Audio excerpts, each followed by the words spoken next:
Welcome to this audiobook summary of The Art of War by Sun Tzu, a timeless classic that delves into the principles of strategy, discipline, and leadership. Although written over 2,500 years ago, Sun Tzu's insights on warfare and strategy are still applied in modern contexts, from business to personal development and even competitive sports. With its concise yet profound teachings, The Art of War explores the philosophy of conflict, stressing the importance of knowledge, preparation, and adaptability over sheer force. In this summary, we'll explore key ideas from The Art of War, such as the importance of understanding both yourself and your adversary, the value of flexibility, and the strategic power of patience and precision. Perfect for anyone looking to enhance their strategic thinking, this summary captures Sun Tzu's lessons on the psychology of conflict and the art of winning without direct confrontation. Part 1. Fundamental Principles of Warfare and Strategic Thinking. The Art of War opens with Sun Tzu outlining the 5 fundamental factors of warfare that determine victory: the moral law, heaven, earth, the commander, and method and discipline. According to Sun Tzu, understanding these factors helps a leader assess the terrain of conflict, both metaphorically and literally. The moral law refers to a unified purpose or shared values, which create loyalty and resilience among troops. Heaven and earth signify environmental conditions, such as weather and terrain, that impact strategy. The commander must embody wisdom, integrity, and courage, while method and discipline involve the structure of the army and its routines. Sun Tzu emphasizes the importance of adapting to the situation and not adhering to fixed methods. He advises that a leader should not be swayed by personal feelings, but should instead focus on objective assessment. By accurately understanding the enemy's weaknesses and one's own strengths, a strategist can find pathways to victory that require minimal conflict. This indirect approach advocates for winning battles without engaging in prolonged combat, as extended warfare weakens resources and morale. Another core principle introduced in this section is the concept of deception. Sun Tzu emphasizes the value of appearing weak when strong and strong when weak, as unpredictability keeps the enemy off balance. By controlling the perception of power, a commander can manipulate the opponent into making mistakes or miscalculations. Part 2. Preparation, Intelligence, and the Value of Knowledge.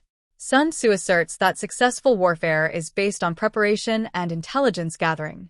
Knowing oneself and one's adversary is critical to anticipating the opponent's moves and developing effective counter-strategies. This requires comprehensive knowledge not only of the enemy's strengths and weaknesses, but also of their psychological state and motivations. Intelligence gathering enables a leader to understand the enemy's plans and to foresee potential dangers or traps. By gathering this information, commanders can act swiftly and decisively while mitigating risks. Preparation involves assessing resources, training troops, and aligning the army's objectives with the leader's intentions. Sun Tzu advises on practical strategies such as concealing intentions, dividing forces to confuse the enemy, and feigning disorder to mislead the adversary. He also addresses the importance of morale, stating that soldiers' loyalty and confidence in their commander often determine the outcome of a battle. An army that trusts its leadership is more likely to execute strategies with precision and commitment. This section also explores the notion of timing, stressing that taking the initiative at the right moment can make a critical difference. Knowing when to act and when to wait is essential, as rushing into battle or delaying too long can lead to strategic disadvantages. By controlling the timing of engagements, a leader can set the terms of battle to their advantage. Part 3. Tactical Flexibility and the Art of Adaptation. One of Sun Tzu's most celebrated teachings is the concept of adaptability and flexibility. Unlike rigid strategies, adaptable tactics allow a leader to respond to changing conditions on the battlefield. This philosophy underpins the concept of formlessness, a state in which the army's intentions are so fluid that the enemy cannot discern its true strategy.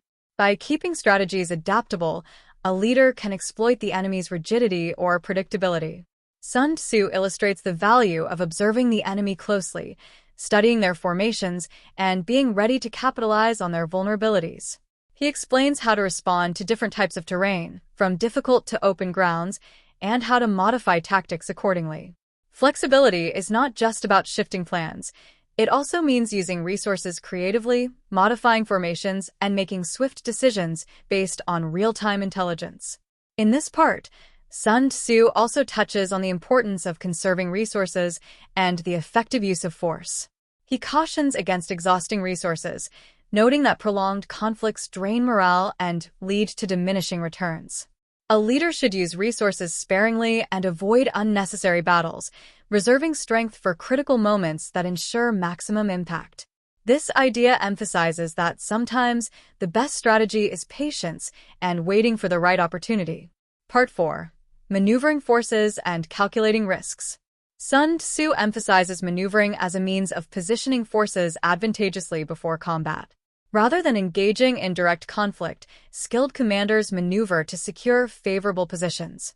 This approach minimizes the risk of losses and often intimidates the enemy into retreating or conceding without combat.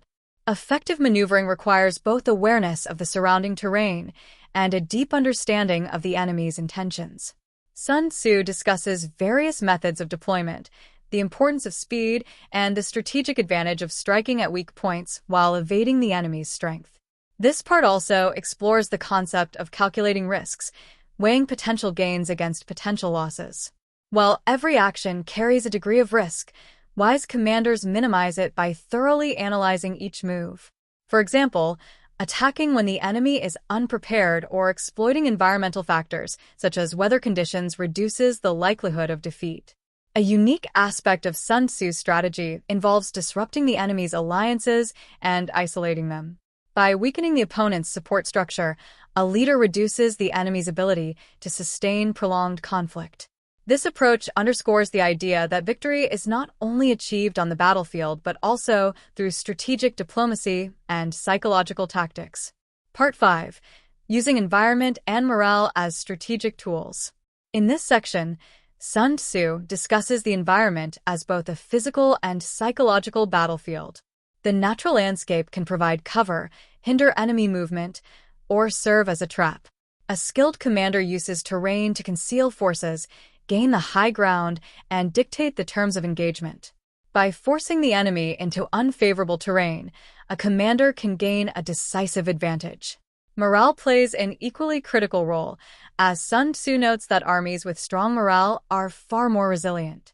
A skilled leader fosters confidence through discipline, fair treatment, and clear communication. This section examines how different approaches to leadership can impact soldiers' resolve and loyalty. By maintaining high morale, commanders create an army that is not only physically ready but also mentally prepared for the demands of battle. Sun Tzu advocates for the concept of strategic retreats, emphasizing that knowing when to withdraw can be as valuable as knowing when to advance.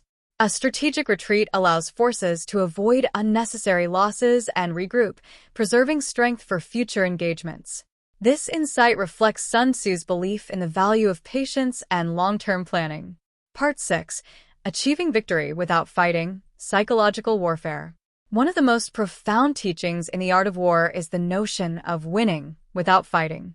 Sun Tzu contends that the ultimate goal of war is to subdue the enemy without bloodshed.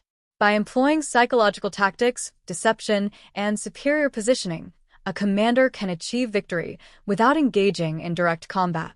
This approach minimizes casualties and preserves resources, both of which are essential for maintaining long-term power. Psychological warfare involves understanding and influencing the enemy's perception, morale, and willingness to fight. Sun Tzu advises that by appearing unpredictable, a commander can instill doubt in the enemy, making them hesitant to act. This part also explores the use of fear, intimidation, and diplomacy as tools to disarm the opponent mentally before any physical conflict occurs. In sum, Sun Tzu's approach advocates for a strategic mindset that seeks to preserve life and resources, viewing war as a last resort and as an extension of diplomacy. This philosophy encourages leaders to consider the broader impact of their decisions and to pursue victory with wisdom and restraint. Final recommendation. The Art of War by Sun Tzu is a profound exploration of strategy, leadership, and the psychology of conflict.